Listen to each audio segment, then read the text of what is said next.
because it does appear that this subsector has been neglected or ignored, if you like, for a very long time. Well, you said it all. I mean, the livestock sector, unfortunately, has, as if it's jinxed. You know, we've suffered a lot of neglect, and this neglect has now culminated into all the problems we have today. I mean, to the extent that we really now we're not even talking about milk. We're even talking about how the pastoralists will survive. Talk less about how we can produce the milk. So the sector itself has been neglected. And I think we have to look at the whole issue in a holistic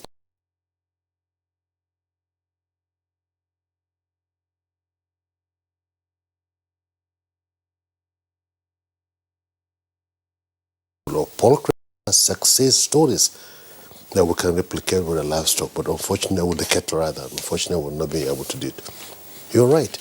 We have about 20 million cattle, but today we're a net importer of milk, and I think essentially it's because of the productivity of these animals, which also brings the issue of the mode of production, which I think could be something we'll be discussing today.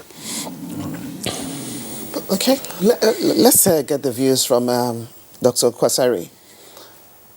We can't seem to just understand that huge number of livestock and at the same time being the highest importer for processed milk. Really, where have we got it wrong? Well, as Dr. Maina said, the numbers, yes, it's a large number, 20 million and counting.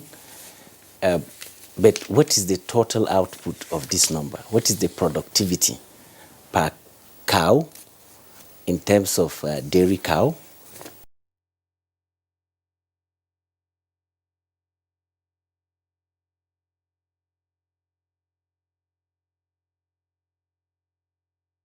From half a liter to maybe a little over 2 during the rainy season.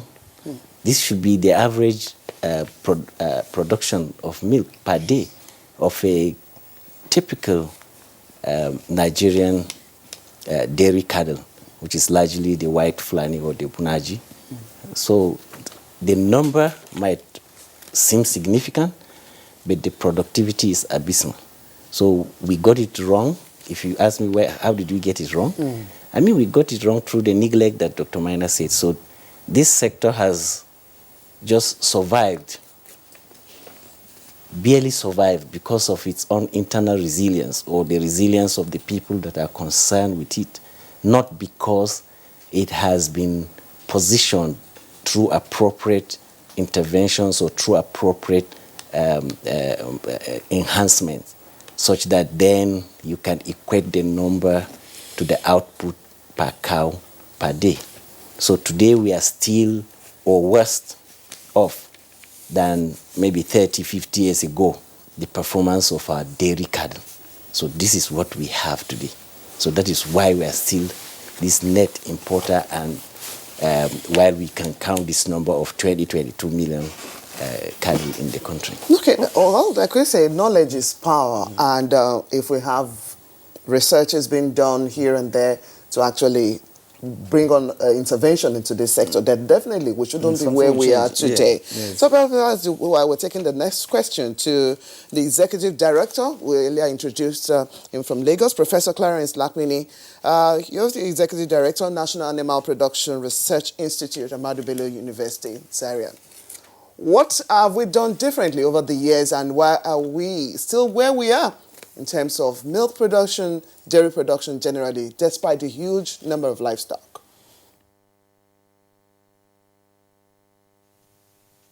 Sorry, I didn't hear your question very well. My focus is on aspect of research, which is what your department is noted for. And if we've done enough in that line to actually encourage and support the livestock producers, why are we still where we are in terms of production, and we still the largest importers of dairy products on the continent?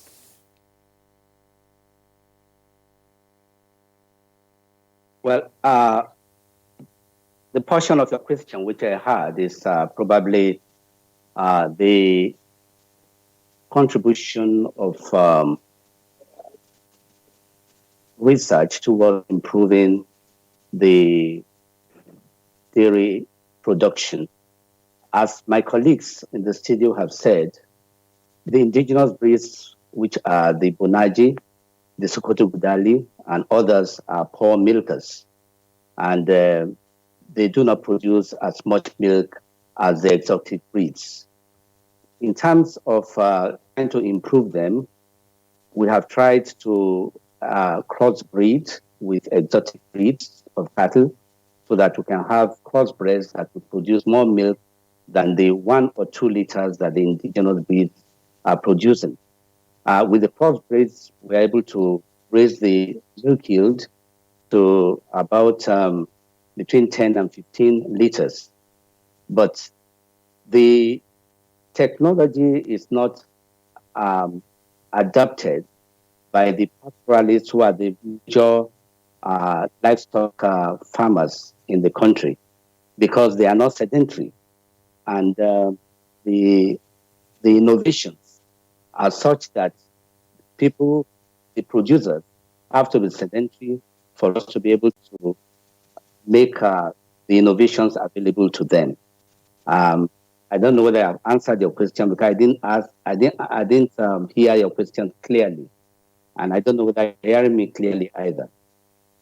Let me amplify the question, for you. The focus here is on research. What has research been able to do? One, you mentioned earlier of crossbreeding. Now, the species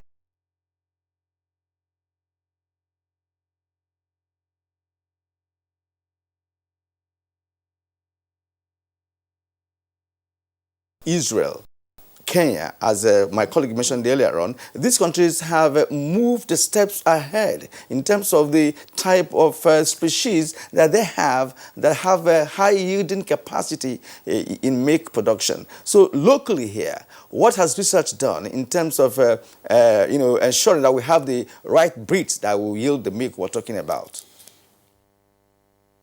Okay, your question is clearer now. Research has tried to intervene in increasing the milk yield by crossbreeding and also by innovations in feeding regimen for the livestock.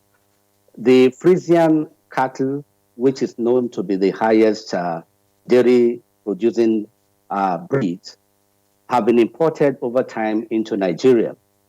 And we have used artificial insemination to crossbreed using proven semen, bonaji or indigenous animals, so that the crossbreds that are produced are able to have higher milk yield. Like my colleague said earlier on, and as is well known, indigenous breeds produce about 1 or at most 2 liters of milk during the rainy season, which is the highest. But by this crossbreeding, we're able to enhance the milk yield to between 10, 15, and even up to 20 liters per animal per day. That is one area of intervention. Secondly, by different species of pastures which we have, we know that one of the besides the breed type, one of the major problems we have is in terms of feed. The animals are subjected to seasonal availability and quality of feed.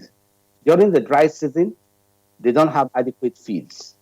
And that's why they move towards the south looking for feeds that will be able to support their animal subsistence level. So we have been able to develop different species of pastures that are available to provide adequate nutrient for the animals so that they can be supported in the milk production and enhance their milk yield. That is one other area. Even in areas of supplementation, besides the forage that we have developed, there are packages of supplements that enhance feed milk production. And these packages are available. So these are technologies that we have used to be able to produce higher milk yield in animals that have been crossbred. Even in the indigenous animals, we have not actually gotten the potential, full potential yet, because they are underfed. With improved feeding of the animals, increased milk yield is obtained even in the indigenous animals. So, and the management system too, in terms of preventive measures against diseases, we have prophylactic treatments to prevent these animals being affected by various diseases. When they are affected, they either incur mortality, the hearts in the heart, or the productivity is decreased. So these are areas that we have tried to intervene. These technologies are used in allied farms and also institutional farms. But unfortunately, the largest stakeholders who are the pastoralists, because they are always on the move, they are not amenable to these technologies that are available. I think I will stop at this point. Thank you for your opening remarks, but we're going to return to you because as far as this business of dairy is concerned, research is germane. So we'll come back to you in due course. Let's return to the studio once again, and where we have Junaidu Mena, Dr. Junaidu Mena. Look, we raised a number of issues: feeding pattern, seasonal feeding pattern, poor feeding of these cattle, and again, apart from cow. What about goat? Right, because from research, goat milk can also be used in making cheese and other dairy products. So please take a cue from what he has said, and let's understand why the situation is as it is at the moment, despite all the efforts you say they're making in research. Okay, before we talk about the exotic milk of goat, let's talk about the cow. NAPRI has done a very good job in the past. In fact, they have even gone to the extent of saying in each zonal part of this country, what type of indigenous animals would you cross with what? They have Frisians, they have Jersey, they have mixtures. So they have made recommendations. Now, the problem, like he has mentioned, is how can we adopt this? Now, essentially, we have to start, one, from even having a breeding policy in this country. Meaning, we can now say if you have a farm in Maiduguri or in Sokoto, we recommend this type of animals. You cross this with that. Okay? So we have to have a national program that is focusing on trying to have a national breed that is selecting within our indigenous animal and also crossbreeding. So we have the two paripush. Like you said, indigenous animals, if properly fed, they can also go up. But this type of work has to continue because the Frisian has mentioned is a product of over 200 years of research, and up to today that research work is going on. Unfortunately, NAPRI has got this problem of funding.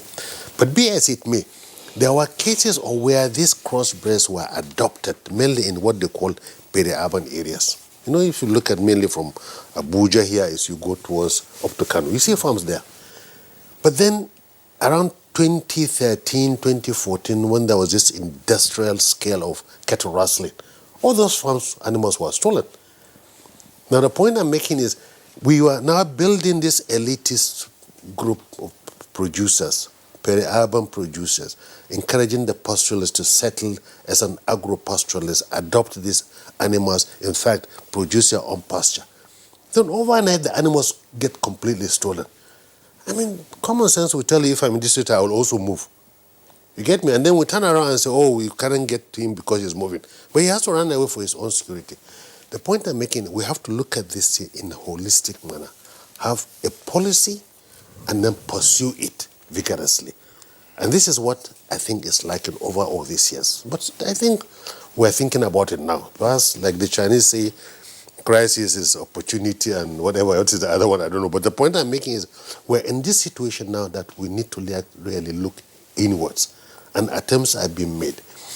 If we have the cattle that is supposed to produce the milk producing to a certain level, then we can go to the exotic thing of goats and rest on. But today, there are certain goats in the families that are even using Because goat milk is really one of the best for feeding children and the rest of them. So that aspect is there. But let's get the key one first. And you see, even where there is small production, India is a classical example. There's what they call Operation Flood, where cooperatives, people who are contributing as small as 1 liter.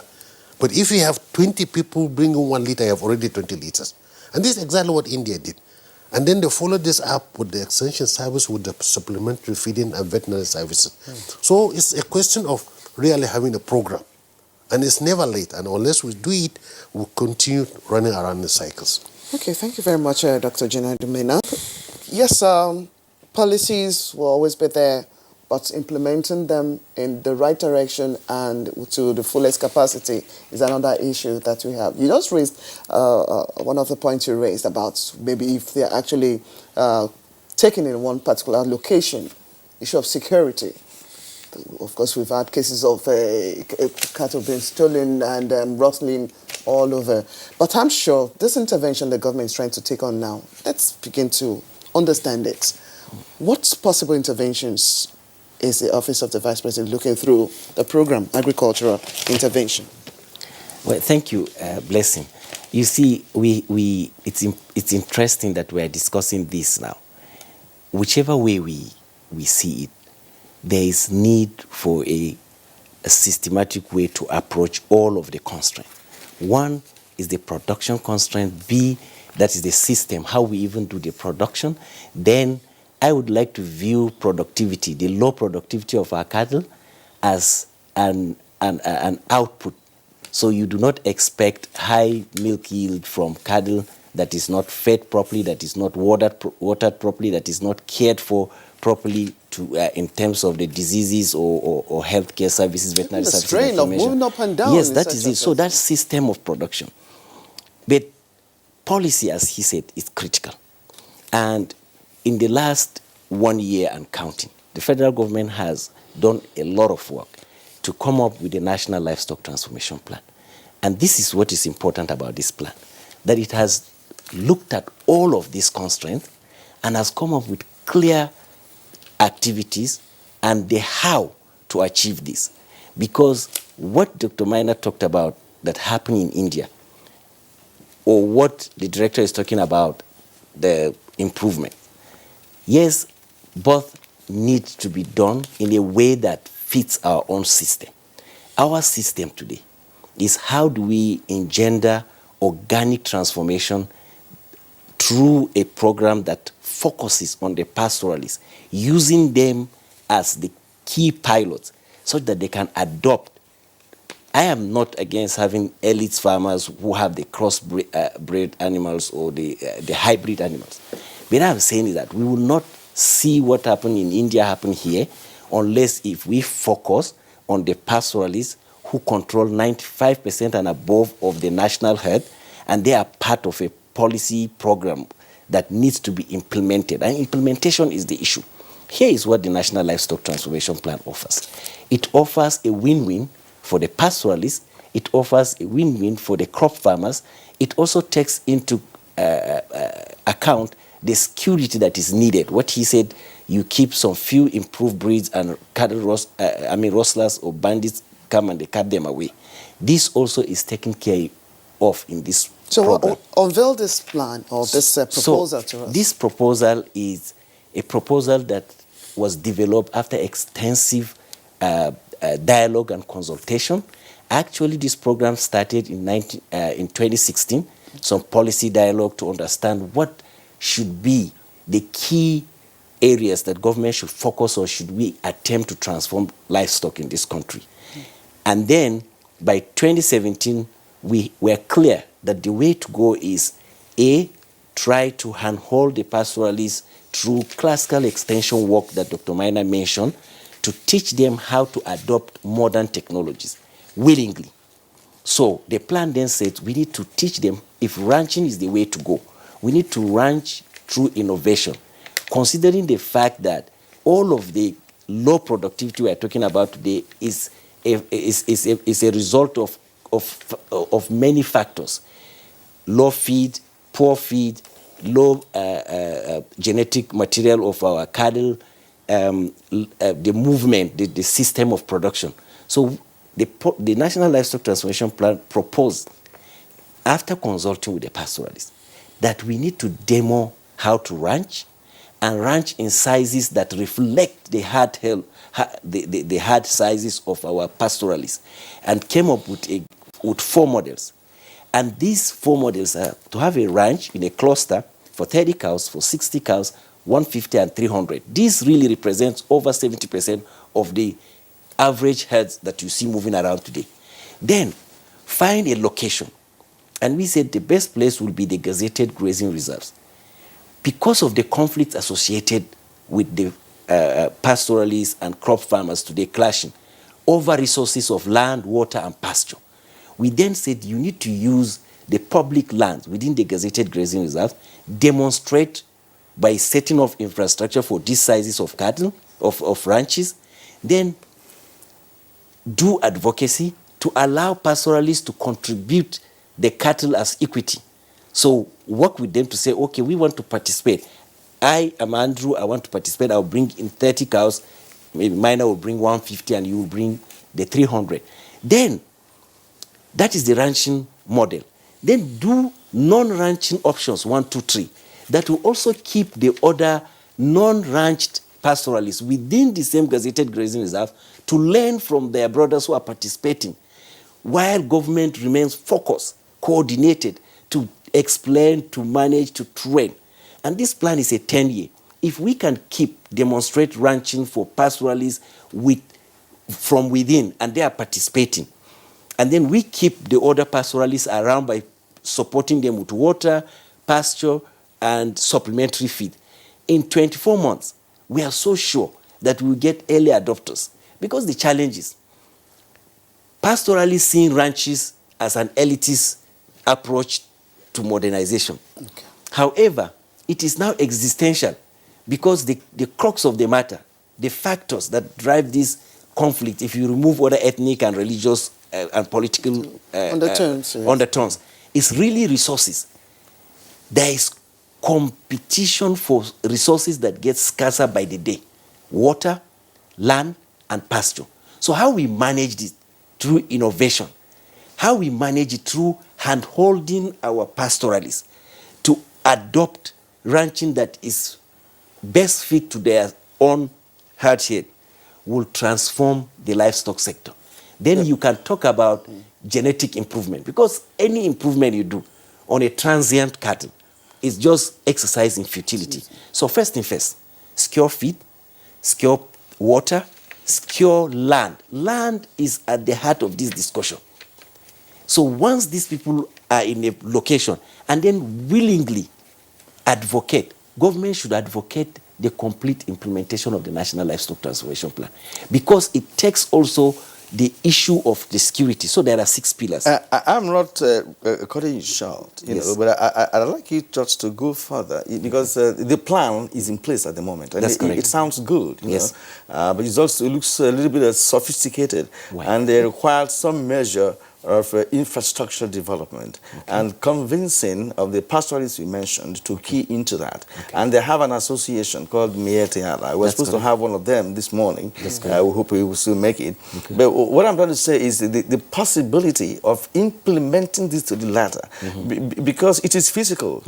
Right, and if it's not properly implemented, then all the plan must have gone, would have been a waste of time. So what is the practical aspect of this plan that has started for now?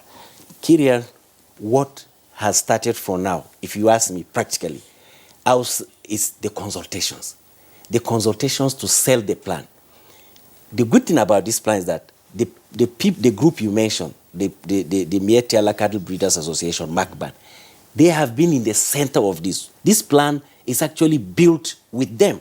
In every state, the governors for the National Economic Council, where all the governors meet, worked through the Farmer Header Crisis Committee to develop this plan with these people. So the sensitization has been done, and recently, just in the last 1 month, we have done extensive training for the Mietiala cattle breeders, the national executives, and the state executives in the pilot frontline states, the 7 frontline states that are in the front line of this conflict. So which are the states? At least for the Adamawa, benefit of, Adamawa, viewers. Benue, Nasarawa, Kaduna, Taraba, Plateau, and Zamfara.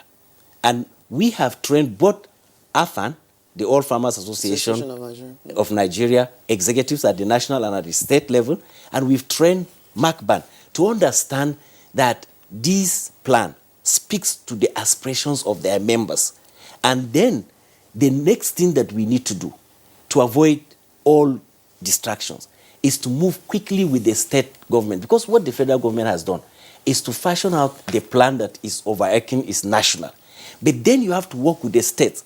The state governor has to be responsible in identifying the location. But these 7 states, 5 of them have identified specific location with vast lands. That's a gazetted grazing reserves. Now. Yes, Okay. that needs to be utilized for the implementation of this plan. And anything that is anything short of this systematic approach, where you engender peace, you engender coexistence, you support the crop farmers within and around the gazetted grazing reserves, and then handhold the pastoralists along the design to implement it as faithfully as possible, will keep us where we are 10 years down the line. Okay. Dr. Junaid, I know you were itching to say something in line with some of the issues raised there. Issues, no doubt, but there is a plan. In this, and I think they have done a lot of good work on it. But what is really important is when you have a plan like this, you focus on the biology. This is where the problem starts. Instead of focusing on the biology, you focus on the infrastructure, because that's the easy one. And in this country, we have a template. I keep giving this example. Look at our poultry sector. I talked about maize. The simple thing we have done, for example, changing our eating habit of when we introduced maize. What the country did was, when they're talking about population growth and they say, okay, if your population is growing this way, your cereal production is going that way, you have crisis, people will die. In the 60s, that is the story.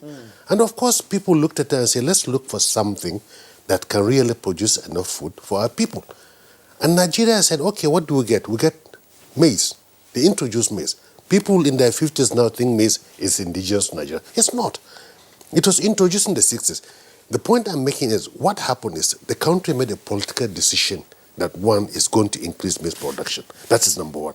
Number two, they got hybrid maize. They got fertilizer, mineral fertilizer. They provided extension services, and then there was marketing. You see, the same principle also applied for poultry. You start with day-old chicks. Now, we got feeds, because the maize is what dovetail into this. The point I'm trying to make is that we have a template for doing this.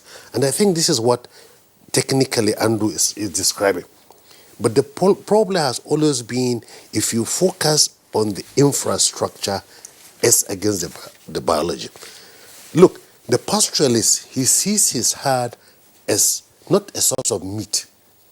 He doesn't see his animals providing meat. It's the milk he gets daily. So it's about the easiest entry point to getting the pastoralist. And still we haven't gotten it right. So something is fundamental wrong. This is why we really to really look in there. And on the issue of the consultation, you see, yes, a lot of consultation has taken place, but I think there was one particular aspect of that, Andrew, which was not taken care of. A plan of this nature ought to be discussed at the National Council of Agriculture, which is the highest body in this country on agriculture policy. Are you saying that body is not involved in this? Well, this is what I thought should have been the first step, because the Council of Agriculture is where you have the states commissioners of agriculture, and they are supposed to be the expert with the Minister of Agriculture in council to sit down and discuss on a plan. All our agricultural plans have gone through that procedure. That's where you have the state buy-in. Well, you made mention of states' involvement, so perhaps... state involvement in the Council of Governors, the National Economic Council, not the Minister of Agriculture. You get me? I mean, regrettably, you even have a conflict now between the office of the Vice President, where this plan is, and the Minister of Agriculture. Really? Why should there be? Look at the issue when they were talking about Ruga. Didn't you remember what was happening? The point I'm trying to make is, if we really want to have a sustainable plan for livestock, we should anchor it from the Minister of Agriculture. That's my candid opinion, because that is the institution that has responsibility for it. Okay. All right, sir. Professor Labini, I hope you listened to our guests here in Abuja studio and the points that they have raised, especially our man here, Andrew Kwasari, who has introduced the master plan for the livestock subsector to us. And Dr. Junaidu also came up with the issue of the biological dimension to the conversation, and which is, of course, where you also will help us in this conversation, being a researcher. Now, if the plan that's been laid out now can work, the biological aspect of it raised by Dr. Junaidu, what is its place in the entire plan, if you understand what Kwasiri was telling us?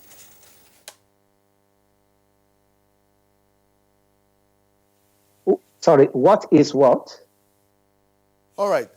We are talking about the biological aspect of it, which was introduced by Dr. Mena here. And his concern is the fact that we should not pay attention only on the infrastructural aspects of the plan laid out by Kwasiri here. So I'm now asking you to assist us in with your own opinion concerning the issue he raised. Are we prepared to deal with the biological aspect of livestock keeping or not? Thank you very much, Karian.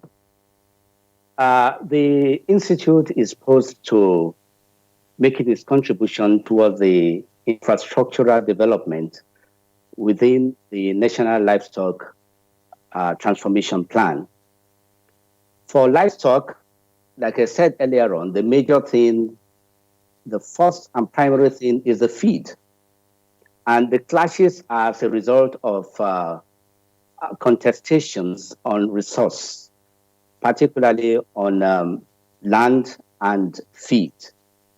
Now, the Institute has the capacity to be able to establish pastures in the different areas where ranches, grazing reserves have been delineated and designated. We have tried different species of pastures in the different ecologic zones of the country. And we know which species of pastures does well in one area and the other. So pasture is a very fundamental infrastructure in terms of feed.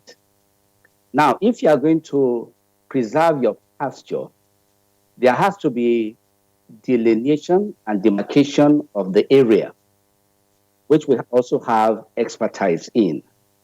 Part of the problems that the grazing reserves that were gazetted ran into was that they were overgrazed, there was no control, areas were not delineated, and every pastoralist just went in and grazed and overgrazed. But we have the capacity to be able to develop these pastures and protect them. And we also, it's not just developing and protecting them, but even the owners of the livestock that have the land, we are able to teach them to establish and manage these pastures too. So that is one area. Now, secondly, besides infrastructure, there needs to be capacity development. The pastoralists, I remember that the former Minister of Agriculture said that he went to Adama sometime, and the pastoralists came and told him that they were tired of roaming around. They were opposed to settling down. And if we have such groups of pastoralists, we are able to train them in the modern techniques of livestock production. I remember going to Paidankuri in around Abuja area. And I saw a young man who was a Fulani. In his heart, he had a cross of Sammental and the Bunaji. And I asked him how he was able to get that crossbred. He said he was taught artificial insemination and he did the insemination himself. The young crop of pastoralists, the one crop of livestock farmers, who may be the progeny of the pastoralists, are opposed to adopting modern technologies, and they need to be taught. Some of them can be taught as artificial inseminators, and they can take that as a career to inseminate different herds of other people. And they will be able to manage their animals better. And beside training in, say, breeding skills, even management of dairy animals in terms of feeding regimen, in terms of supplementation, in terms of prophylactic treatments. These are things that we can do, we can come in to do. But without the settlement of the pastoralists or those who are interested in livestock production, we cannot achieve this, because you cannot go running after the people who are on the move. So we can intervene through technology and through management, through breeding techniques, and so on. And we can achieve a lot through training. We've done a lot of training for a few pastoralists and those who come from elite farms, and they are profiting by this technique. When you talk about ranching, the misconception is that once you have an area that is demarcated, even if it is 10 hectares, it is a ranch. No, you are talking of intensive system of production. For instance, in Australia, which has the largest ranch in the world, a ranch there is as big as half of Kaduna State. And the animals are just let there, but they are within confinement within that space of area. And so what we must emphasize is that the management of our livestock should be under confinement, either by intensive management or semi-intensive management, so that they don't go about roaming around. I always say that, for instance, a typical ranch is what we have in the National Animal Production Research Institute in ABU area, because we are sitting on 1,200 hectares of land. And there we have different species of livestock, cattle, small ruminants, which are sheep and goats, and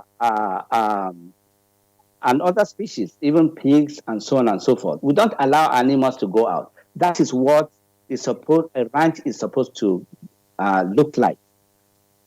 And I think these are contributions that you can make towards the livestock transformation agenda plan.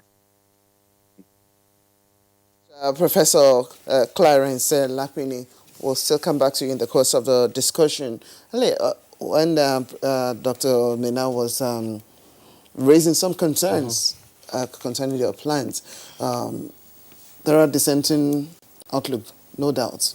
But how do we factor, or why is the ministry not factoring in all of this, like you pointed out? Then Professor Clarence too has also raised the different areas, especially in terms of management.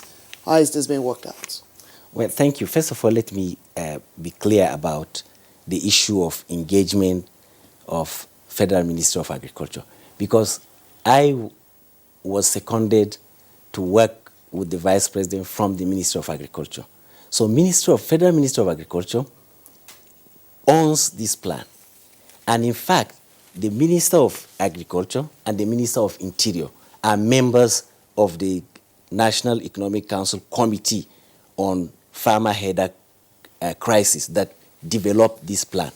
And when we got to the point of writing the plan, after the fact-finding of the conflicts in all the affected areas that we were asked to visit and interact with the crop farmers and the livestock farmers, the then Minister of Agriculture, Chief Audu Obe, brought the plan as it was the result of the policy dialogue that Federal Minister of Agri conducted.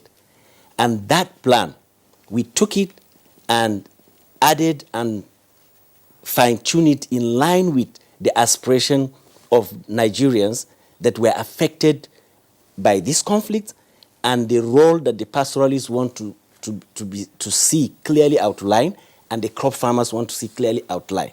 So the plan is with the deep involvement of Federal Ministry of Agriculture. They also sent representatives to all the dialogues that we had in the states. We're talking about National Council on Agri.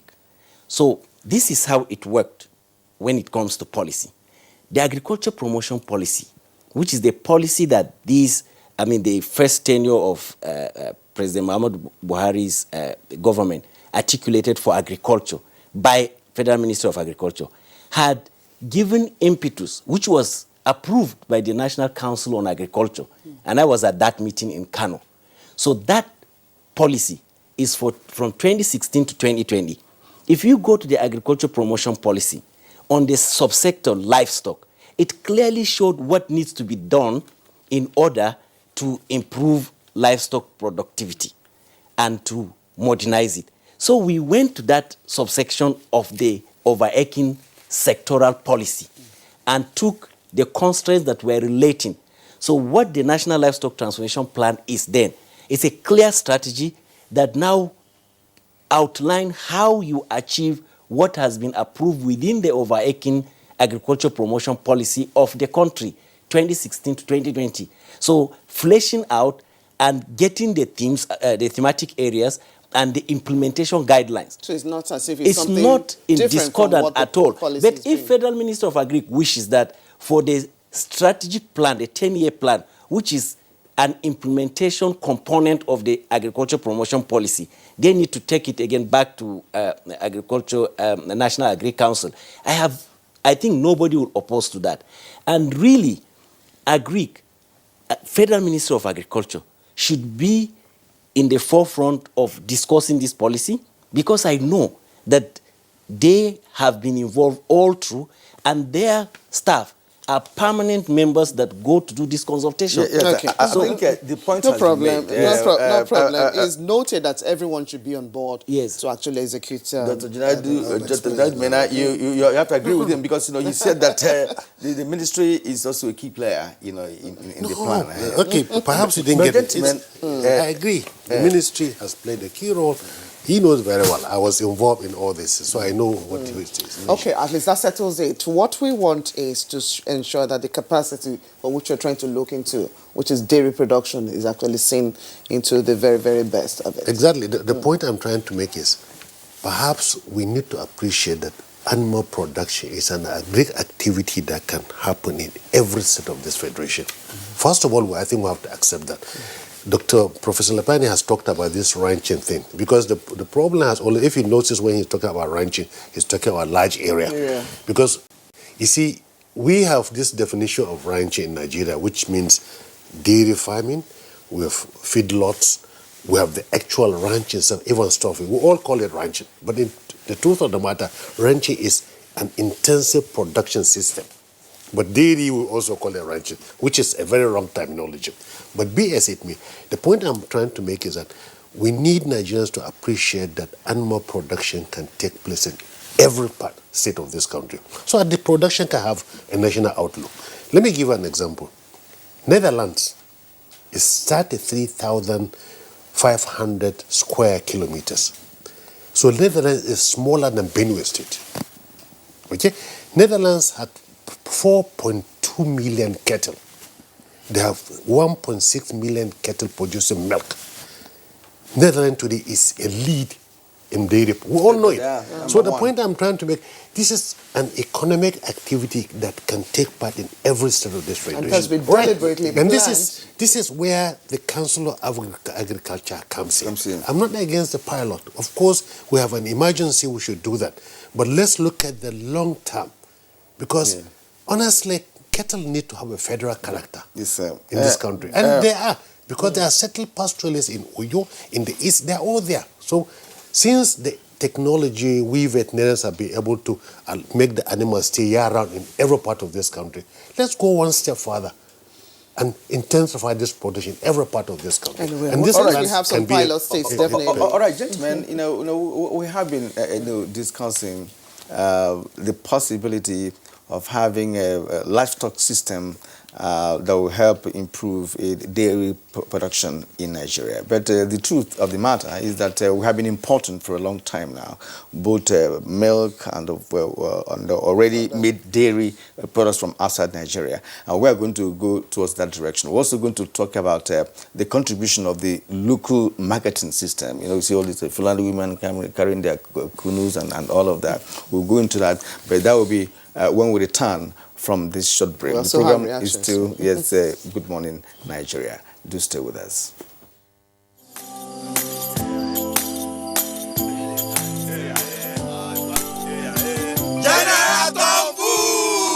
Hold it! Me, I don't comot my hand from oil bunkering. General, what you gonna yarn? What did the yarn say? I don't understand though. Because they spoil our water and our environment. And they cause our people serious harm. Militants is there. You know good. Me, I not do again Sam. Because why? Change begins with me. This message is brought to you by the National Orientation Agency in conjunction with the Federal Ministry of Information and Culture.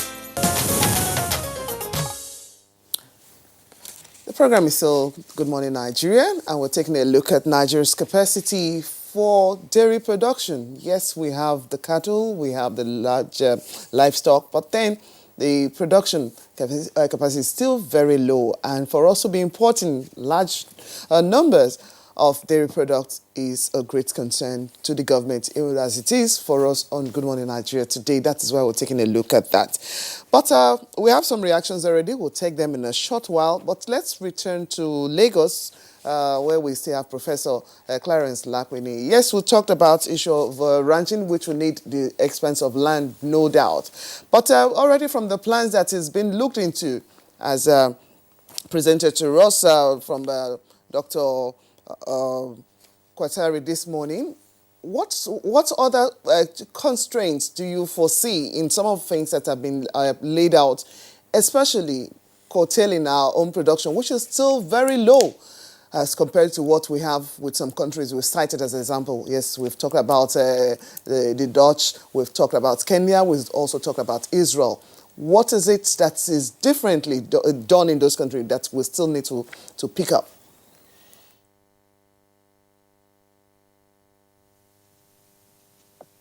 Well, I think what we need to do in order to be able to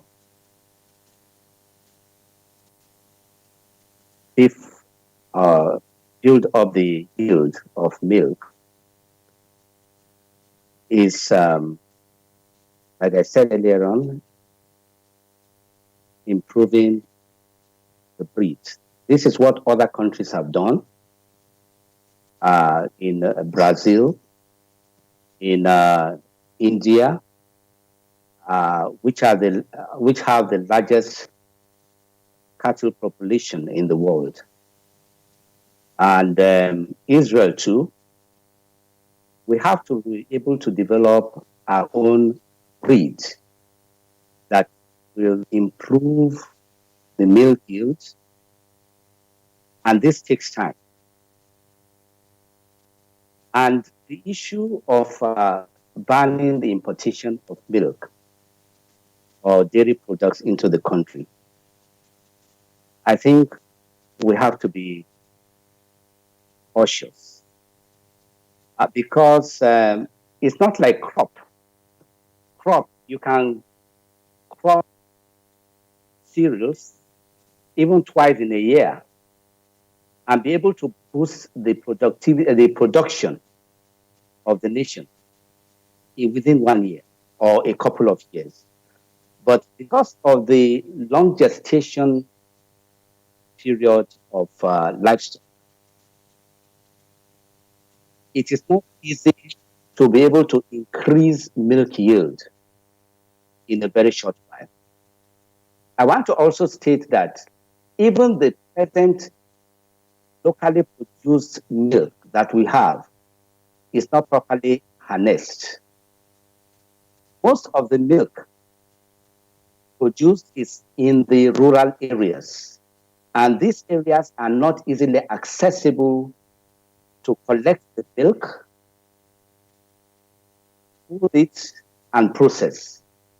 And so you find that over 80% of the milk that is produced in the rural areas by the pastoralists is wasted because there are no roads and there are no milk collection centers that bring this milk together for certain. So I think the policy to ban milk has to be handled here. Otherwise, there will be a gap. Already, we are in deficit in the production of milk vis-a-vis the consumption.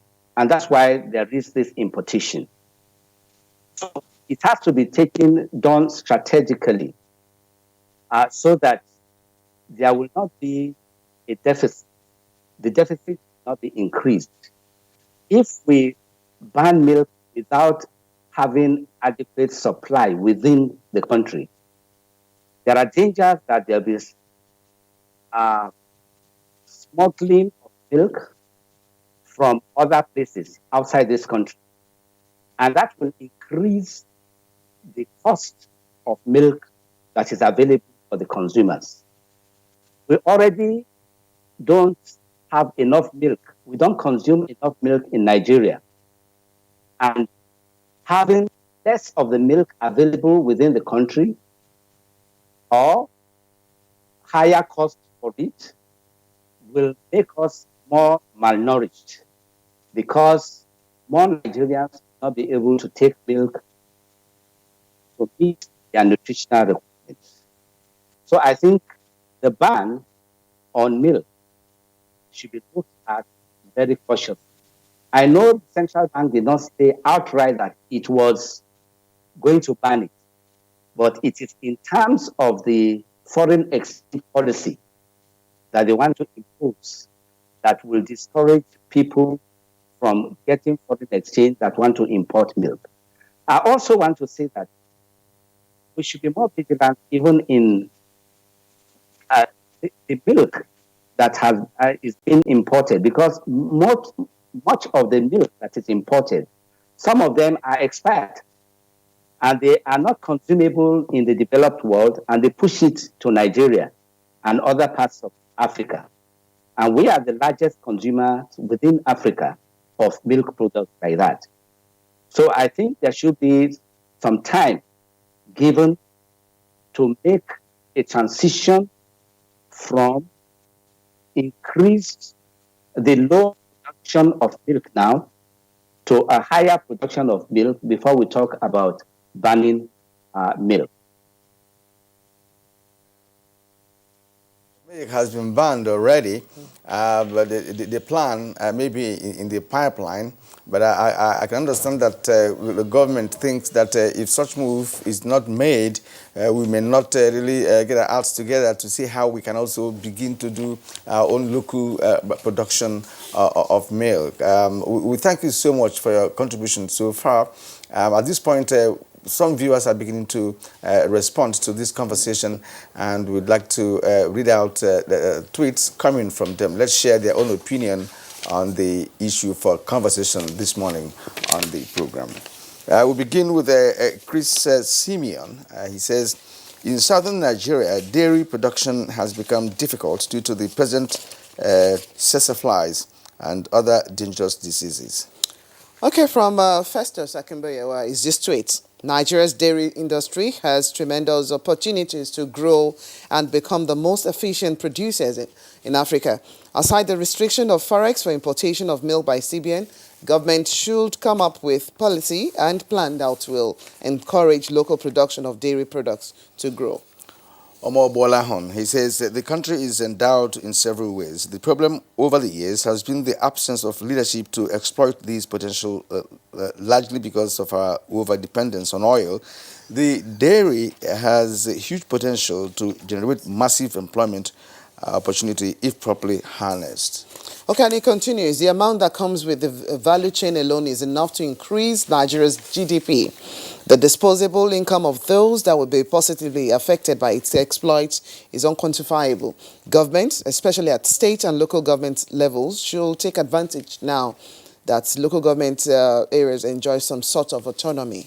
Sani Michael or Michael G, let us not deceive ourselves. Our capacity is in proxy as at the moment because there's no institutional framework up to back up our claim at this moment. We have thousands of empowered beneficiaries that can be engaged for this, but they are rather reduced to extension workers. From Festus Akimboyewa, this tweet. Kudos to state government in investing in ranches. Federal government must ensure dairy farmers have access to credit so that they can invest in the breed of dairy cows that have the ability to produce high volumes of milk efficiently. Okay. Chris Simeon again. Yeah, so well, let's take the Lejak Solomon this time around. He says, despite the huge dairy capacity and potential that we have lack of suitable improved breeds of dairy cattle, lack of modern dairy technologies and facilities, and dearth of such infrastructure as electricity and access to the network. The poor socio-economic status of dairy farmers, poor input supply and the distribution system, lack of credit facilities and insufficient institutional support are all constraints in developing this sector of the economy in Nigeria. Okay, Mike Ayakwil tweets, say thanks NTA GMN, that's Good Morning Nigeria, for bringing this topic for discussion in view of the present circumstance in the country. Dairy means cow, cow means dairy. For the past weeks, cow has been the subject of discussion. Now, dairy products are from cows. We need them for body nourishment, so we must sustain this. And Dele continues, okay, I think he's talked about institutional infrastructure support. So let's go to the next one. This is from Law Alpha C. It says, Nigeria's milk consumption is on the rise, courtesy of the youthful population, and therefore government have to assist livestock farmers with the requisite technology, security of the animals, the special species for high breeding, as well as other incentives. Jide Mutiu, there is need for federal governments to educate Nigerians on the significance of National Livestock Plan. The major problem with the plan is many consider the cattle breeding as a private business, just like a poultry business. Okay, Christian is asking this question from what plan? So does this plan outlined by Andrew include banning the free movement of cattle from one location to another by land? As I believe, if this is not done, the plan may not work because the pastoralists prefer to move as it is cheaper to move and feed the cattle with free crop. All right, from Comrade Alaji Ngara, that will be the last one because Jide Mutiu have read one of his. He said, production of dairy in Nigeria is a welcome development. But do we have the machinery? And that's where I want us to go next because, well, we have milk, not sufficient, but we're still importing milk and dairy products. Do we have sufficient dairy processing plants in Nigeria? Well, first of all, there are quite a number. But all of the processing plants that we have in this country are all structured to process powdered milk, not fresh milk. That's fresh. You get me? This is one of the challenges. We did a survey of those plants. You don't have like for yogurt? So what's the ministry doing? This is the challenge. I think, look, most Nigerians think milk is yogurt. Fresh milk is different from yogurt. Yogurt is fresh milk processed into yogurt. You get me? As a dairy product. Yes, as a dairy product, Exactly. but fresh milk itself has a complete different taste from yogurt. And many of us have never tasted it and we think it tastes like yogurt. It's not. Milk is milk. Milk, Yogurt yeah, is it tastes yogurt. different completely. But you know, we're talking about dairy products. Okay, Just talking about across, dairy yeah. products, that's what I'm saying. We have industries, but those industries are constructed in such a way they process only powdered milk, not fresh milk. Why is it so? Is it cheaper for them to do than getting the fresh one? No, but out we've there? been discussing the local production is so small that you cannot even collect and process in the factory level.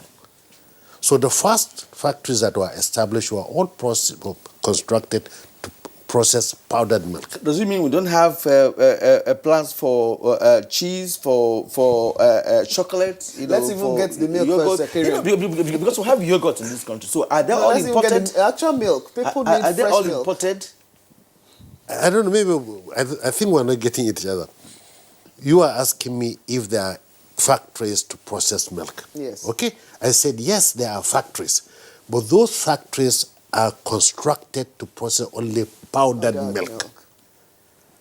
So they are not constructed to process fresh milk like what you see in Europe. If you go to a dairy farm in Europe, one of the things you see the big tank where milk is being pasteurized and put in there.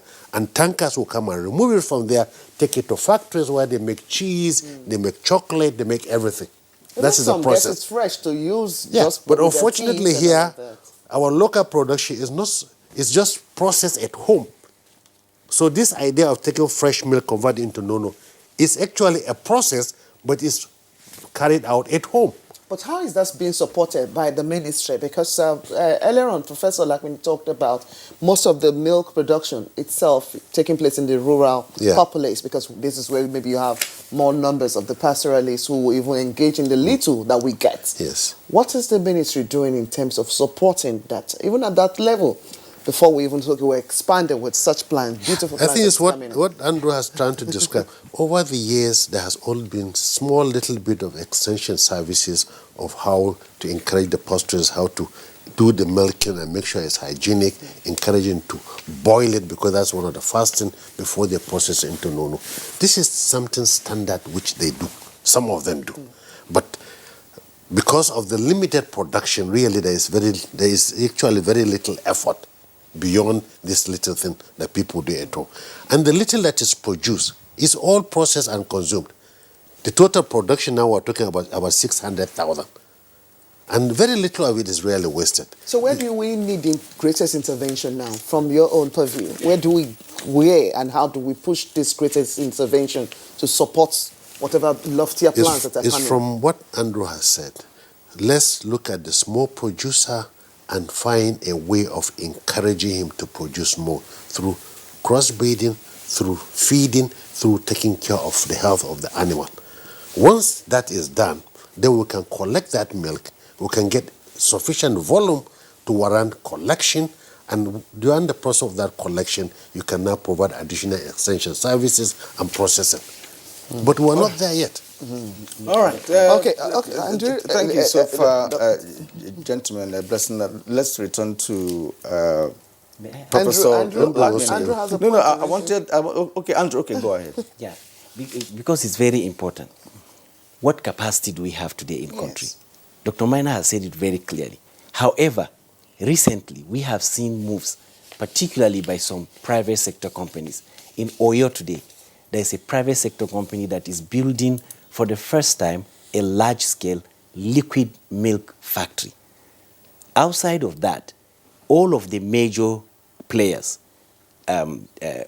Friesland, Campina, Ala, our indigenous people like integrated dairies, have certain limited capacity to handle fresh milk that they are collecting in little volumes.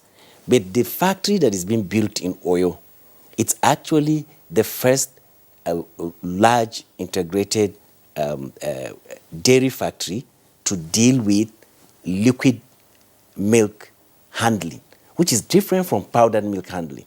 And the question then is, you could ask, why are the factories built to handle powdered milk? It's the issue of supply chain of raw materials. We have not domesticated the supply chain. I think that's simply what he is saying. Domesticating this supply chain needs organization of our local productivity. And So how do we enhance that? So that is exactly what the National Livestock Plan is talking about, that we need to organize our pastoralists in a clear, identifiable location, because targeting is key. For you to develop the value chain, you need to know that all my cost as a dairy processor, I'm building it to certain location that I'm going to be getting certain volume from it. Therefore, working backward means that what do we do as a people to incentivize the big dairy factories today in Nigeria that are majorly built to handle powdered milk to switch to liquid milk? There should be a clear discussion, and that is outlined in the plan. Excuse me, I want us to make something clear. I want to really understand something clearly. You know, that the processing machines or dairy processing machines that we have in Nigeria are designed or configured to produce just powdered milk. Now, what about the liquid milk we have in this country? Does it mean they are all imported? Let us make it clear. If there are ones that are, because, you know, from what you have said, discussing, it does seem as if all the liquid milk we have in this country are all imported. So what do you mean by liquid milk? Like pig?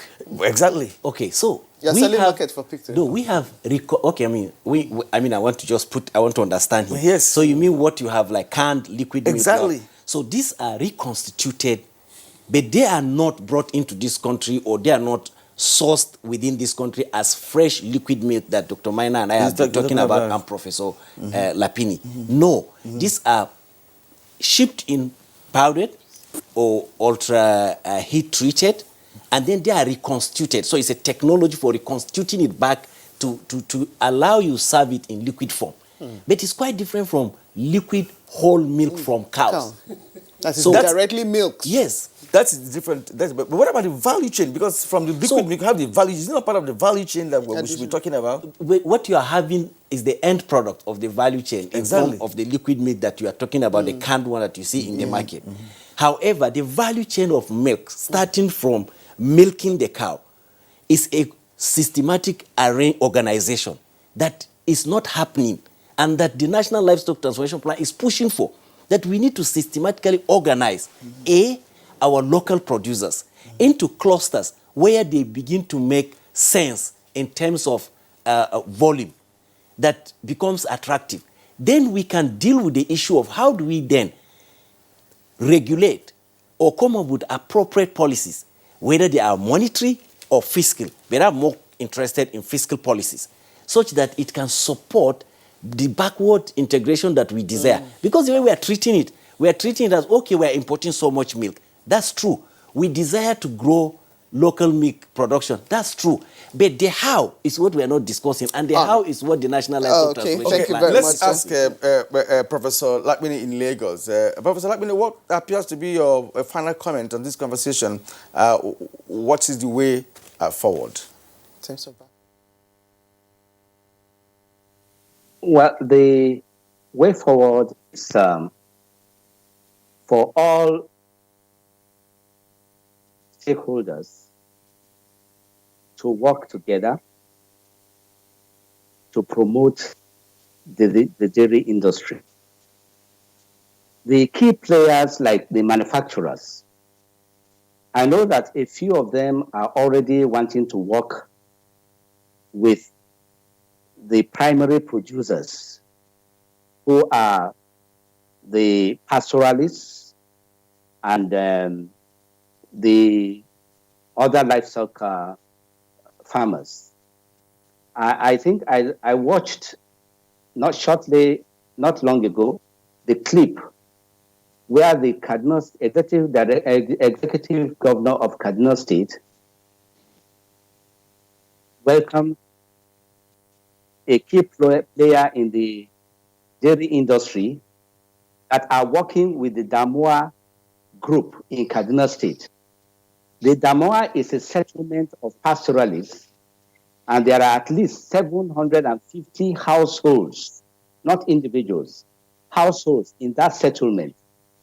And they are providing amenities like water, like even growing pastures, because they took pasture seeds from us, that's from NAPRI, and they are also providing storage, milk storage tanks and cooling facilities for them. I think companies that are doing that are helping the nation. You see, it's easier to import powdered milk.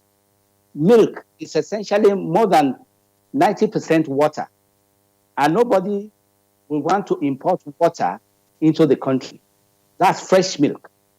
So it's easier to import powdered milk and get water locally and reconstitute, which many of the milk companies are doing.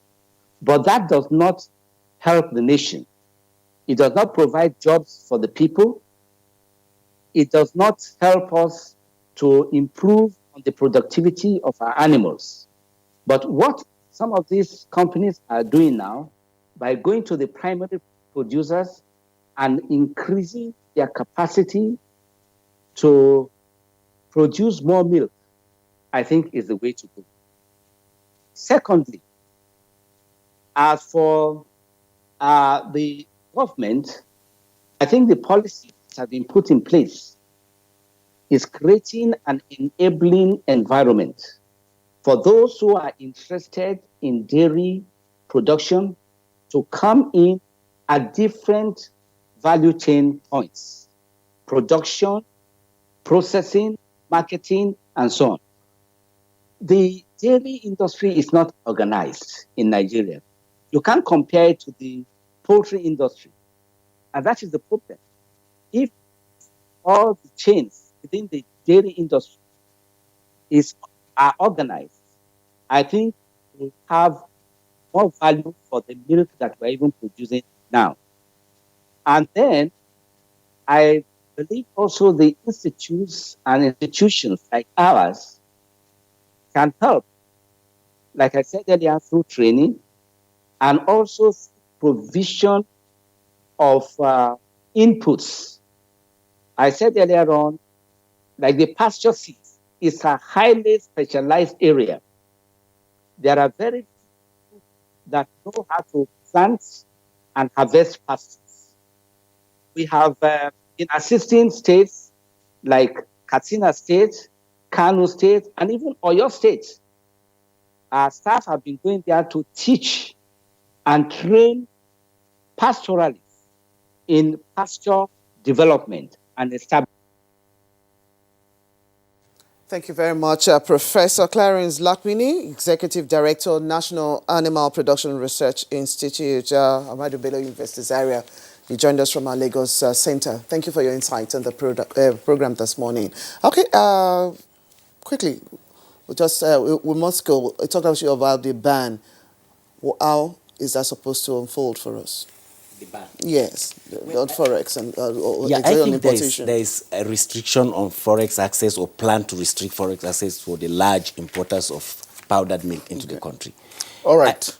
All right, time is no longer there for us. I hope that the next time we will be able to be on this platform again and treated this topic. We all believe, from all this conversation that dairy industry has the potential of producing millions of jobs, in Nigeria, especially when we go the value chain of dairy production. At this point, I'd like to thank all of you for your researched opinions on this very issue.